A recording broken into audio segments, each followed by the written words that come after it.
आज भरतपुर में जाट आरक्षण रैली हो रही है, जहां पर एक बड़ी हुकार भरी गई है कि आज चाहे कुछ भी हो जाए जाटों का आरक्षण तो लेकर रहेंगे।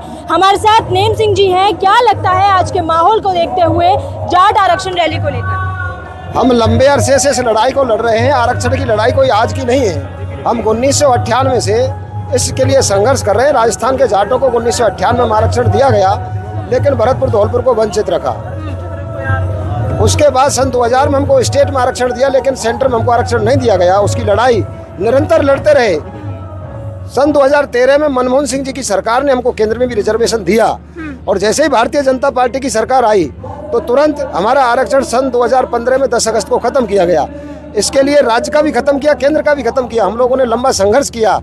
23 अगस्त 2017 को वसुंधरा जी की सरकार में हमको आरक्षण मिला, लेकिन केंद्र की मांग हमारी फिर भी जारी रही। सरकार ने हमारे साथ इसी तरह का घिनौना खेल खेलती रही, हमारे युवाओं के साथ कुठाराघात करती रही।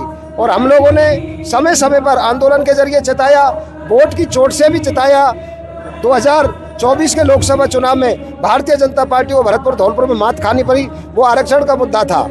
और आज ये सभा जो है वो सरकार को एक संदेश देने का है कि जब तक आरक्षण नहीं है, जब तक वोट नहीं है, चाहे चुनाव पंचायत का हो चाहे विधानसभा का हो, हम अपने बच्चों के हक अधिकार की लड़ाई वोट की चोट से भी लड़ेंगे, सदन में हमारे नेता लड़ेंगे और सड़क पे हम लड़ेंगे। तो क्या वजह मानते हैं जो भरतपुर धौलपुर डीग इतने लंबे समय से जाटों के लिए लड़ रहा है, लेकिन सरकारों पर कोई असर नहीं पड़ता?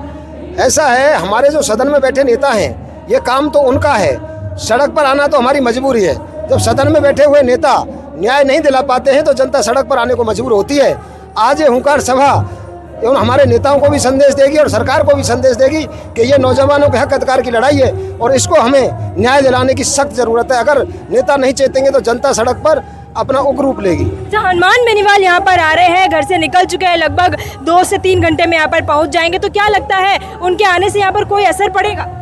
देखिए, हनुमान बेनीवाल जी ने हमारा लोकसभा में भी क्वेश्चन उठाया, विधानसभा में भी उठाया, और सदन में से लेकर सड़क तक उन्होंने हमारा साथ दिया। वो एक ऐसा लड़ाका है, राजस्थान में नहीं हिंदुस्तान में किसी भी तबके के साथ कहीं अन्याय होता है तो अन्याय के लिए हक अधिकार की लड़ाई में वो हमेशा आवाज़ उठाते हैं और साथ देते हैं। और जहाँ टांग अड़ाते हैं हम लोग ज़मीनी आदमी हैं, जहाँ अड़ते हैं तो सरकारों को झुकना पड़ता है। किसान आंदोलन इसका गवाह है। अच्छा, महाराजा विश्वेंद्र सिंह ने कहा था कि जाटों के लिए हम अपनी लड़ाई लड़ने के लिए सक्षम है, हमें बाहरी लड़ाकाओं की जरूरत नहीं है।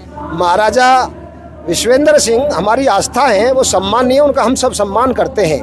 वो नेता नहीं है, कोई मंत्री मुख्यमंत्री कुछ भी बन सकता है, लेकिन महाराज नहीं बन सकता। और वो हमारे सम्मानीय, अगर वही सड़क पर आ जाएंगे तो फिर हमारा क्या होगा? लड़ने के लिए तो सेना है, वो तो महाराज है। वक्त पे जरूरत पड़ेगी तो याद करेंगे, वो हमारे साथ है, हमसे दूर थोड़ी है। देखिए, आपने सुना यहाँ पर के नेम सिंह फौजदार से जब हमने बात की कि हनुमान बेनीवाल यहाँ पर आ रहे हैं, उनको लेकर क्या संदेश दिया, और बोल रहे हैं कि आज इतनी बड़ी हुकार सभा है कि दिल्ली भी जाना पड़ेगा तो जाएंगे। अब सवाल ये है कि आज तमाम तादाद जो लोग इकट्ठे हो रहे हैं, एकत्र हो रहे हैं, वो आज यहाँ से अपना न्याय लेकर उठ पाएंगे या नहीं।